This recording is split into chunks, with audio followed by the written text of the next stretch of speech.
The delay for Halo Infinite means that we are going to get the game that we deserve.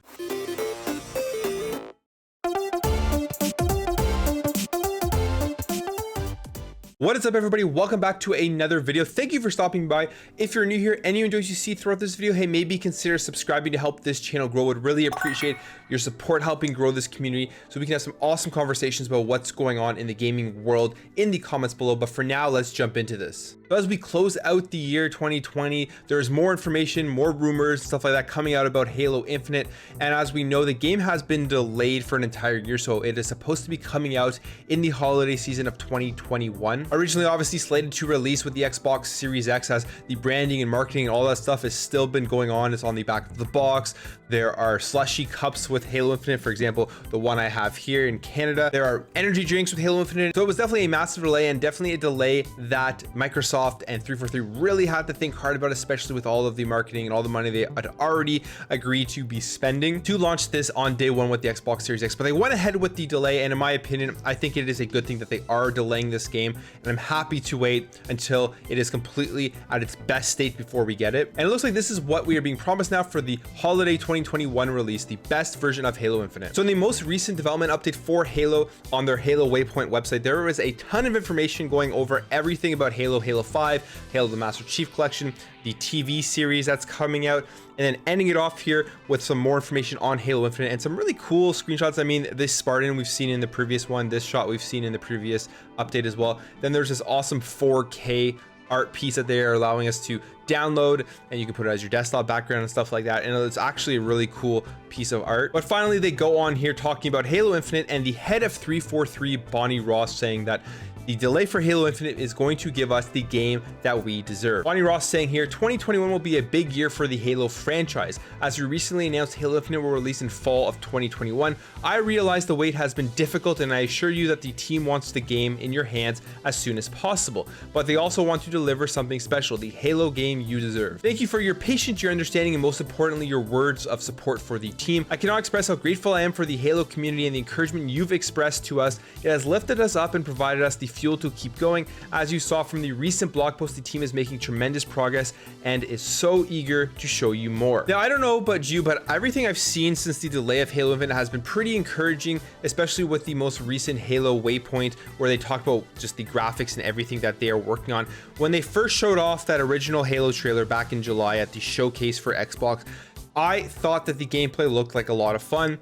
But like everybody else, yes, the graphics didn't look next generation. There was a lot of complaints on the actual look of the game itself. And if they would have pushed this game out when it was supposed to come out in November of 2020 with the release of the Xbox Series X, we would have definitely gotten a dumbed down visual looking Halo Infinite, and this would have caused more problems than it being delayed, because people would have been complaining, people would have been making fun of Xbox and the next generation, and it would have just overall brought bad PR in terms of the visuals. Even if the gameplay was fun, you know, people were still going to hate on it. Now, with this delay, some of the big things that they are working on, some of the key features are global illumination, dynamic time of day, GPU driven rendering, and variable rate shading. So those things were all in development when they showed off the original trailer, but they weren't ready to really be highlighted and to really be in use with that trailer. And those are all the things that they're focusing on going forward for Halo Infinite, so that when you're playing it on a next generation console, when you're playing it on a high-end PC, you're going to have the best possible version, the best possible looking Halo Infinite. And I mean, they've shown tons of pictures off, and like I said in previous videos, I think that these screenshots, although they are just screenshots, they look really, really good. There's tons of details in them, so I'm excited to see this game live when they finally show off the next trailer or something like that, where we can see all the work that they've been doing throughout the delay up until whenever they show off that next trailer. On top of all this, we've been seeing rumors about Xbox One version of Halo Infinite being canceled. This all stems from the lead UI artist for Halo Infinite not having the Xbox One version in his profile as a part of the games that he is working on, only having the Xbox Series X and S and PC versions. But apparently now the community manager here, John Yunsek, replied to a tweet. Now the tweet has been deleted, so I'm not 100% sure what the tweet said, but I'm assuming it has to do with Halo Infinite being canceled on the Xbox One. He replies here, "Nope, please let me enjoy the holidays. delays. And then you go down into the comments, and a lot of people still kind of want this game canceled on the Xbox One because of the Cyberpunk 2077 debacle. They do not want the game being held back. But yeah, we'll have to wait and see exactly what goes on with the Xbox One version of Halo Infinite. I honestly don't think, like I said, that it's going to be canceled for the Xbox One. They've promised it for the console itself. They have already a massive user base, and they don't want to cut those people out from being able to experience the game. The online multiplayer is free to play, and with a free to play game, your goal is to get a massive community and then potentially upsell them on skins and stuff like that, as we've seen with other free-to-play games. So I don't think they're thinking of a strategy to cut out the Xbox One version of the game, but I guess we'll have to wait and see fully on all of that. And plus, there's so much technology now with xCloud and Azure and all the stuff that Microsoft is pushing. They could bring Halo Infinite technically to the Xbox One through streaming or through some other form to make sure that you're still getting a great experience with the game, a game that looks great, and that overall it won't hold back the Xbox Series and the high-end PC version of the game. Overall, I think the delay is good. I think that we are going to get a great Halo Infinite game when it is released. I have lots of faith that this game is going to turn out great. It's going to look great, and I'm excited from a year from now to be able to finally put my hands on Halo Infinite and play it, a game that probably one of my most anticipated games in a very, very long time.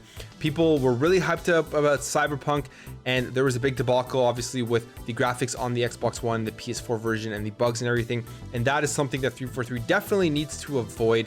And I think by taking that extra year of development, they are going to be able to avoid those mishaps. Anyways, guys, that's it for me. Let me know what you think about this in the comments below. Are you excited for Halo Infinite in a year from now? Do you think that this year is going to allow them to give us the best possible Halo? And do you think that the Xbox One version is going to hold back Halo Infinite on the next generation consoles? I would love to hear all your thoughts in the comments below. If you enjoyed this video, make sure to hit that thumbs up button. If you're new here and you enjoyed this style of content, you thought it was informative and my presentation was good, hey, maybe consider subscribing to help this channel grow. I would really appreciate you helping grow this community. We can have some great conversations about all the stuff going on in the video game industry in the comments below. Thank you guys all for watching. Thank you for your support, and I'll catch you in the next video.